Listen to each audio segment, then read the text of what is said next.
मुझे गम इस बात का है कि इस हुकूमत को जिसने संविधान पर ओथ लिया, आज इस्लाम से, मुसलमानों से इतनी नफरत क्यों? आखिर क्या है?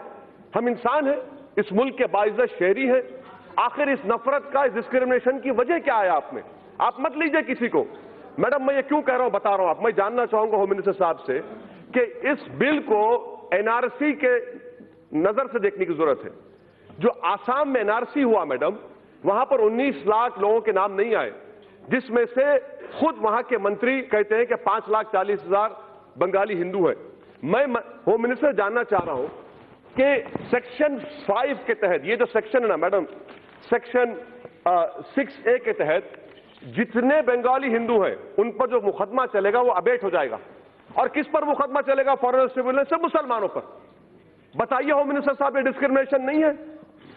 आर्टिकल 14 फेल का होता है, जहां पर मजहब आ जाता है, रीजनेबल क्लास वहां पर फेल हो जाता है। आप एनआरसी आसाम के 5,40,000 बंगाली हिंदुओं के लिए आप यह कानून बना रहे हैं। और जब एनआरसी हो जाएगा, अगर अमित शाह साहब का नाम नहीं आएगा और उन्हीं के पार्टी के किसी एक मुसलमान का नाम नहीं आएगा, तो सीएबी के जरिए अमित शाह का नाम आ जाएगा, मुसलमान का नाम नहीं आएगा। यह इनकी साजिश है कि स्टेटलेस बनाना मुसलमानों को। और मैडम, मैं इसकी मजम्मत करता हूं। हमारा हाल आप यह करके रख दिए है कि तूफान में, किश्ती में तासुबियत की, फिरका परस्ती के एक तूफान में बगैर मल्लाह के हमको किश्ती में डालकर छोड़कर साहिल पर बैठकर सब तमाशा देख रहे हैं। मगर याद रखो, ये तमाशा देखने वालों, ये कश्ती साहिल को पहुंचेगी और इंशाअल्लाह ताला हम कश्ती जलाकर जमहूरी अंदाज में अपने हक को हासिल करेंगे। ये ऐवान को समझने की जरूरत है। तीसरी बात मैडम जो मैं आपके सामने रखना चाहूंगा कि PoK, sir PoK, home minister साहब अब यह क्यों भूल जाते हैं कि 1/3 एरिया हिंदुस्तान का चीन में है? आप डर रहे हैं क्योंकि कल अगर दलाई लामा मर जाएंगे, नया दलाई लामा आएगा, तो आप उसके लिए रोक रहे हैं। क्या तिब्बत के लोगों में मुसलमान नहीं है? क्यों नहीं देते आप दलाई लामा? आप इंतजार कर रहे हैं। मैडम, यही तो हम पूछ रहे हैं, चीन के बारे में क्यों नहीं रखते आप? क्यों डर रहे चीन से आप? 1/3 एरिया चीन, भारत का चीन में है। और खुद होम मिनिस्टर ने कहा था एक्साइज चीन पर नहीं छोड़ेंगे, आज आप छोड़ दिए। इतना क्यों डरते चीन से आप? चौथी बात मैडम, क्या हमारे होम मिनिस्टर साहब जानते हैं टाइगर सिद्दीकी कौन था? टाइगर सिद्दीकी वो शख्स था जिसको हिंदुस्तान में हमने पनाह दी, मुक्ति वाहिनी बनाई और बांग्लादेश बना। अगर ये लोग सरकार में होते तो टाइगर सिद्दीकी कभी नहीं बनाता मुक्ति वाहिनी को। और भाई, पांचवी बात मैडम, अफगानिस्तान की बात कर रहे हैं। यकीनन आप जानते हैं तालिबान आएगा।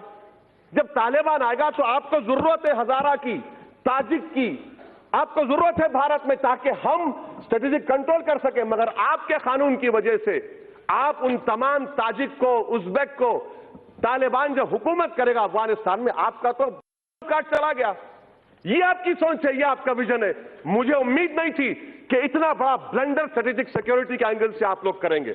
अफगानिस्तान में सिख है, मैं जानता हूं। तालिबान के जमाने में होम मिनिस्टर साहब जानते हैं कि करेंसी का पूरा मामला सिखों के पास था, आज भी उन्हीं के पास है। और क्या गारंटी ले रहे होम मिनिस्टर साहब कि पाकिस्तान को ना हिंदुस्तान के हिंदुओं से मतलब है, ना पाकिस्तान से मतलब है, वो घुसाएगा यहां पर। आप कैसे रोकेंगे? और क्या आप बताएंगे मैडम कि कितने लोग हैं जिनको आप सिटीजनशिप देने जा रहे हैं? नंबर बताइए, स्टेट वाइज बताइए। कहो कह रहे हैं मैडम।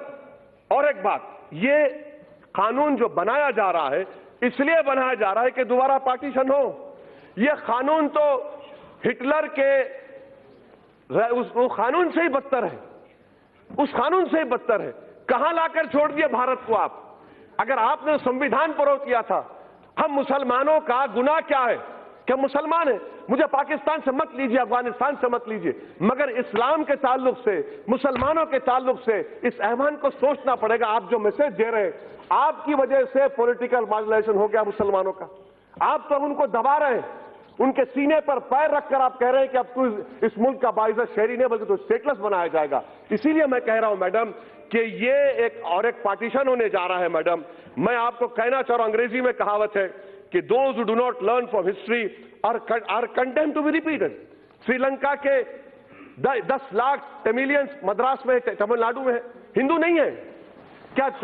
खत्म करो। नेपाल में मधेसी नहीं, हिंदू नहीं है, बताइए। अच्छा मैडम, ये होम मिनिस्टर साहब बता दीजिए कि म्यांमार में चिन, काचिन, अरहकान, अरे चंद साल तक ऑल इंडिया रेडियो पर काचिन का रेडियो सर्विस चलता था।